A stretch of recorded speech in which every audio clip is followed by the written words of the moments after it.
Hi, everybody. It's Donna Reed from Up With People 1976 Cast A. And, normally I've been doing these in the morning and I've had a cup of coffee, but today I'm talking to somebody in Asia. So it's night here, it's day there, and you're just going to see me probably take a sip of wine because the coffee's gone. So total exposure on everything here. And my guest this morning is one of the youngest alumni that I've had the chance to interview. His name is Likun Tang. Did I say that right? Yep. Okay, yay. And his name was given to me by a friend of mine from 1984, whose son Colin Detloff worked with Likun, and they said that they thought you would be great to interview. So welcome to, we're calling it the Cactus Lounge. Even every time I do this, I look around and I'm like, I don't have any cactus in my house. Yeah, thank you, Donna. Thank you for joining. So tell everybody where you live and when you travel. Sure. So right now I'm currently based in Singapore, but it's still kind of unstable status. I'm trying to find a job here. Yeah, and I traveled in B14 and A15, then have been staff member from B17 until the pandemic. Okay, so B7, what did you do when you were a staff member? What was your job? So I did a couple of roles, first starting as PR, then as promotion manager, operation coordinator, operation manager, and then I end up as cast manager in A20. Oh, wow, that's awesome. So, okay, I'm just going to say this. I have no idea. I'm not good at judging how old anybody is. So tell me how old you were when you first traveled, and then how old are you now? So when I first traveled in B14, I was 21. Okay. Right now I'm 29, I think. Yeah, I'm 29.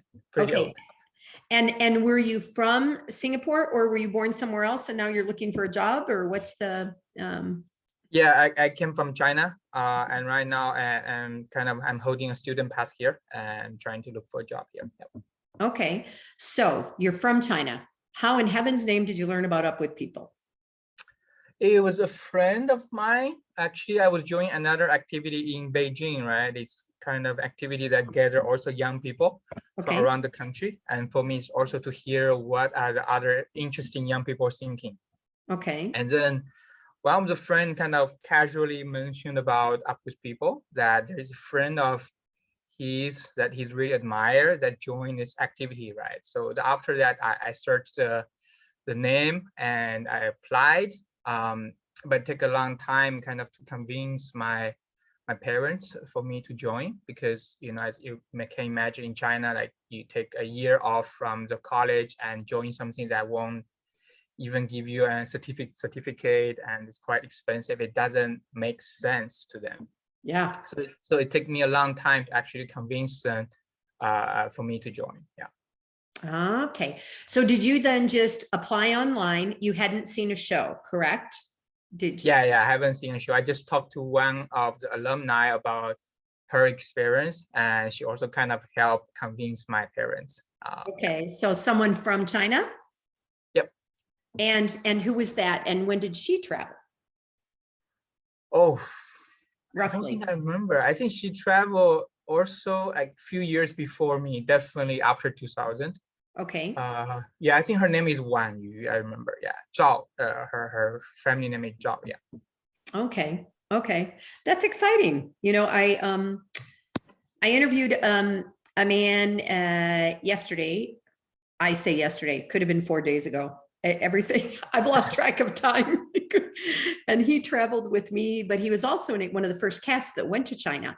And they kind of took people from several, and you probably have learned about this over time, maybe if you've learned some of the history of that group that came together, and they have pictures on the Great Wall and stuff like that. And yep, yeah, I've seen that many times. Yeah, several of my friends who did that, which was very, very cool and fun to relive. And honestly, Mr. Belk used to talk about how we're going to go to China one day, and we all were like, yeah, whatever, no, nobody believed it, and yet it happened, right? Yeah. Yep. Yeah. So, all right. So you get accepted. You flew to Denver, I assume. Is that where they staged? Yep. Okay. Yep. Okay. And when you got to Denver, did you speak English or what was your situation at that It point? was kind of a hard time because I have never I traveled to other countries, but it's mainly in Southeast Asia, right? So I've never Okay. been to North America or Europe. So I remember when I first I think it's Yoris, who is the cast manager, Yeah. who kind of Yeah. welcomed me because I arrived like one day later. And then when I get into the host family, I feel just they speak so fast. I just don't catch whatever they say. And it's still kind of a hard situation. You get so nervous, right? Because you don't want to make mistakes. You don't want to look stupid. And Yeah. yeah. But I think it take like 2 or 3 weeks for me to adjust, to kind of used to the environment. And for me, I try to write whatever new words I heard during the day, right? And then you kind of try to remember those. And then after a while, it's kind of get used to the terms that is used with people. Yeah. Yeah, which may or may not be terms that everybody uses everywhere else all the time because you're talking about different things when you're in up with Yeah, people. exactly. Yeah. So so had you done music? Had you performed? Were you interested in the service side of Up with People? What made you want to do this? Yeah, I've never seen or danced before, so I was a stage potato throughout all my experience with people as a participant or as a staff. For me, I think the original motivation to join Up with People was to see the Western culture. Mm. For me, I was a backpacker before, but because of Ah, visa issues, I didn't get to travel to the Western world. But when you grow up, you heard so many things about the Western world. You want to see it by yourself, right? So I think that's a great chance for me to see it yeah, by myself. Yeah. that's great. That's great. All right. So Denver, I'm assuming you were housed with one or two other people in your first host family, that they didn't put you in a home alone, or were you in a house housed by yourself? I was with other three castmates, but then Okay. I think after a week they have to switch. So I stay with another host family in Longmont in Okay. Denver. That time I think it were 7 or 8 of us because I think we were quite Wow. short on host families. Um, and then I start coming back to that host family, after my student year as well as a staff member. So I think I've stayed there in total, like, I don't know, 6 or So 7 times. you know Denver pretty well then, probably of all the places and things like that. So that's great. That's great. So you say you were a stage potato. That's funny. We used a different term. When I traveled, we wore polyester, which you're probably not even old enough to know what polyester Oh, fabric is. But yeah, stretchy, hot, and my girlfriend and I used to say we were the orange polyester backdrop because we would be on mics in the backseat. We all had different terms for what we did on stage. So you'd been in college, you said already. What were you majoring in school? I was major in engineer, and I have finished my third year, so I took a year off and traveled with people for a year. Then I came back to finish my study. Yeah. And what kind of engineering? It's in automation, but I'm not really sure what it is because I'm not interested. So since the second semester, I have stopped going to the class, so I'm not sure what it's about. Oh my gosh. So you got a dream. Okay. So then that brings me to then what kind of a job are you looking for? Right now or after that? Well, like right now, if that wasn't something you loved, then what are you looking for now? So I think also another motivation for me to join Up with People is also to find out what I like, right? What I'm passionate about, right? But I Mhm. think after all these years travel, I think I still don't have an answer, which is okay, I feel. Yeah. So right now I'm more looking at management consulting. I did an internship with a consulting firm. Yeah, I think still why I choose it because still I don't know what I want to do, and kind of consulting give you a chance to explore different industry, right? Working on different projects. Yeah. Yeah. So, okay, mom and dad, you take off, you travel. They wanted you to finish school. You finish school. And now you're not doing really what you went to school for. How are mom, dad feeling about all this right now? Your parents? I think they were happy in general. Like at beginning, they were hesitate about me taking a year off, right? Right. And then also they were hesitate about me joining up with people again, right? So originally was only planned for a year, but somehow it's become 3 years or more. Yeah. But I think within those years, they have definitely see how much I've grown, and also they trust me, like I'm responsible for my own life, right? So I think within those years, the trust we have built, I think make them kind of quite happy. Also, they were quite happy about my choice, and they trust me with whatever I choose to do. Yeah. That's nice. Do you have brothers or sisters? No, that's No. also make them made it them hesitate to for me to They're join. like, our only son is going to take off and go travel the world. Like, yeah, I can only imagine. So did they ever get to see a show? No, I think they have never been outside of China. Oh gosh. You have to get them some YouTube videos, show them some things from, Well, you can now have YouTube in China, as well as they don't speak any English. So it will Oh. be, imagine you are watching a Chinese show, right? You have no idea what they're talking about. So Yeah. Okay. I get it. All right. So from a music perspective, since then you were involved for several years, is there a song or two in your show that you feel meant a lot to you or kind of related to the world and your travels? Is there something that was super special to you? I think there's a lot, to be honest. Like in my participant year, I would say Voices from the show Voices. I think it's kind of related to me. Because at that time it's also for me to see the world, right? To express my voice, to see the world as well. Mm-hmm. After that, I think sounds like Crossroads from the new show Live on Tour, I think really related to me. I think not only for refugees, but also in my kind of personal life, right? To find a place you call home. That's a great, yeah. That's a good song. There's always one or two that seem to impact and stick with you through time, Yeah. Yeah, and actually after pandemic, sometimes I listen again, right? In the sounds in Live on Tour, and I feel like most of them really, like after that you look the lyrics and you feel okay, it's really like written from your heart, Yeah, I agree.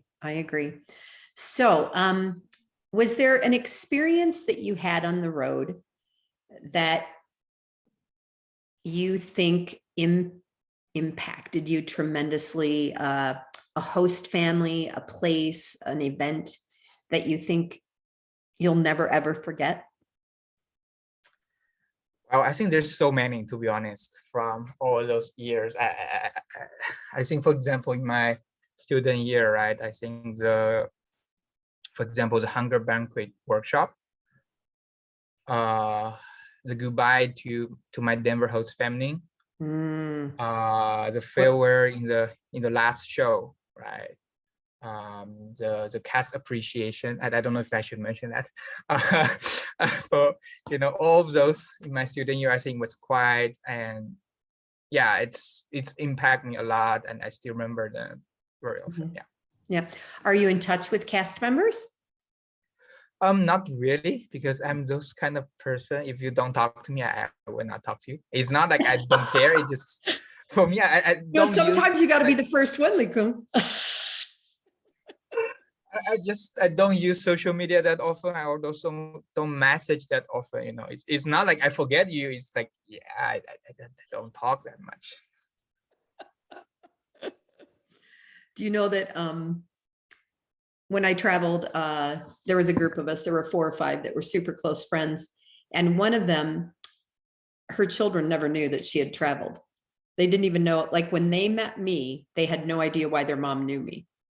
And my children knew about Up With People forever, like probably more than they wanted to, So it's always interesting how when people aren't, close or whatever. And it isn't like you have 400 people in your town, that all traveled enough with people that you would get together with or something like that. So that's interesting. So talk to me about foods that you ate on the road. Was there anything that you ate that you loved and now you still love it? Or was there anything you ate that you thought, oh, I'm never going to eat this again? Tell me about something for you that. Yeah, I think something stand out is I just think about how stupid I was by that time.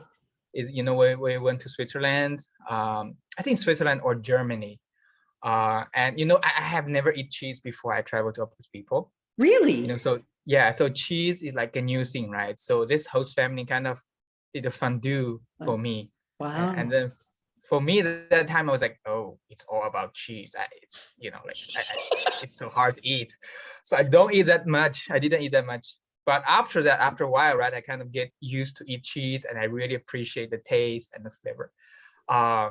So looking back, I'm just saying, okay, how stupid I am. They host me but a you don't cheese know. fondue, and I kind of wasted, Like that great opportunity for fondue, and I didn't really Yeah. have so much. It's the Asian culture is so different, whereas like European and American, we have way more things in common and stuff. So to hear somebody say they hadn't had cheese just blows my mind. And then simultaneously, you all have foods that are a regular part of your world that a lot of us have never had, and it's one part of the world I've never been to, Asia. And I always wonder, first of all, I'm super tall. I feel like I'd be taller than everybody over there. So cheese, tell me, in the countries, you just named a couple. So there's a lot of international travel in Up With People. Is there a place that you went that you loved, or a place that you would love to go back to again? Yeah, I think there's many. Like in the US, I remember still in my participant year, I think it was in Laconia. I think it was Virginia or somewhere, but it's a lot of lakes. I think I really enjoyed the wake. I stayed there. I think Denver in general as well. And we went to Cuba. I think it's also a great place to come back. But I think it's maybe not to live there for a long time, right? But I think it's a great place to go back. And in Europe, I think in general, I love all the places we went in Europe. Yeah. In Europe. So if you were to talk to a student, we don't know if Up With People, how it's going to come back, what it's going to look like. I anticipate that it will. There was just an email that came out from Vernon Grigg, the president, and he had been in town, and he talked to us about what we anticipate the future to be, and how maybe it's going to involve all different arts and things like that. So if you had the opportunity to talk to a young person in Singapore, or a young person back at home in China or wherever, what would you say to them about Up With People? If they wanted to do a gap year, if they were trying to convince their parents, what would you say? Well, I think since I kind of, after we suspend the tour in March 2020, right, I don't have that much information afterwards. Like I know they have a project 3.0 and other projects going on, so I don't have that much information, so I can only speak about my experience based on the model before. So I think one sentence would be kind of bring, how do we say it on the road? It's like bring places to faces, right? I think that's right. Where the places become people, or because someone that's there. Yeah, so I think definitely as young people, I think travel around the world and stay with host families, doing volunteer work, meet so many people. I think definitely give you a lot of different layers to help you understand the world, right? Like there's maybe big news going on TV, on media, right? And then before that, you have no idea or you only have one perspective to kind of make your judgment. Right. But after traveling, the people, and also after working in few different places, how the things going on, right? How the procedure looks like. I think that definitely give you different layers of understanding why this happened. And I think also help make you now that, you know, how do you say that? Like be more open to different news. Yeah. Do you feel like now that having grown up in China, that there was news that was just kept from you after having traveled the world? Do you feel like that you were kind of surprised about things that you learned? Or because I don't know, you know, we only know what we hear about what's happening in other countries, right? And about how this is controlled or that's controlled or, you know, whatever.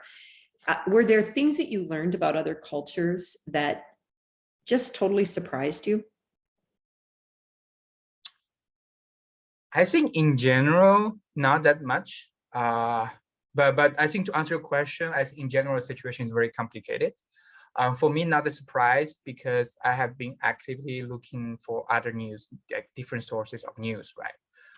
So I think that keep me kind of have a better understanding in general about what's going on in the world, even Right. before I travel. But I think for people in China, it's complicated. Like I said, I think majority of them, I think there's different clusters. Like one cluster, they have no idea, okay, the news is controlled, right? There's also other clusters, maybe they have ideas, but they are not actively looking for other resources, right? And yeah, so I think there's different groups and each groups have a totally different understanding of the world Right. and also of the Chinese situation as well. Yeah. Right. Right. When I think back, you know, it's been so long since I traveled, I have to flash back to, you know, being 18 years old. And I remember when I joined thinking that everybody was going to be kind of like me. Like everybody was going to come from this family that had a mother and a father that they got along with and siblings that they liked, all of that. And then you get there and you're like, huh, this is very different because everybody's different. And that's part of the growth that happens and the learning that happens, you know. Yeah, exactly. That remind me about the, oh gosh, I don't remember the name. You know, the on staging, we kind of have the opportunity for all of us to be in a room and then we ask them several questions about themselves and then they can cross the line or not. And then I think, yeah, diversity media, I remember now. Yeah. So I think that truly showed the kind of the diverse of each of the cast member, despite your nationality, you know, it's or culture. It just truly showed even people from the same state in the US, but through those questions, through those lens, you can still see a lot of diversity backgrounds there. Yeah. Fascinating. So I'm gonna wrap this up. I'm gonna make a suggestion to you who's not in touch with a lot of people. If you do you work or do anything on the Up With People alumni page on Facebook? Do you ever go there or see it? Yeah, I see news once a while. I think it's more like when the friends or people I know they have liked or comments on one of the posts, I will see it, right? So, but I do see a lot there. Well, I just, my generation and those that are older than me, there's many contacts through even LinkedIn. As you job search, you might want to think about putting your skill set out to the alumni world about what you do and what you're looking for, because there's a whole lot of us who may or may not be in a position to help you. You never know. Yeah. I think I did. I think I know a few kind of alumni in Singapore. I haven't reached out to all of them yet. Yeah. Okay. Well, certainly I've heard great things about Singapore and how like it's a mecca of business. I studied in France a number of years ago with a young lady from Singapore, and I think she has a restaurant there. I should find out. Okay. Actually, I also went to a French business school in Singapore as well. Ah, donc vous parlez français? No. Oh, okay. I mean, we have learned French for like 50 hours in total, but I don't speak any French. Oh, okay. That's my second language. I speak French. Yeah. So anyway, all right. Well, thank you for taking the time. I don't know if you're in the middle of, your lunch hour or whatever you're doing, but I appreciate you spending time. It's been great to interview you and learn a little bit about you. I like learning about all generations all over the place and what they're doing. And I will stop the recording. I will upload this. I'll make sure you get a copy of it. I'll send it to you, and then it'll be out in the Cactus Lounge with the rest of them. Okay? Okay, perfect. Thank you, Donna. All right. Thank you. Great to meet you. Okay. Bye, Likun.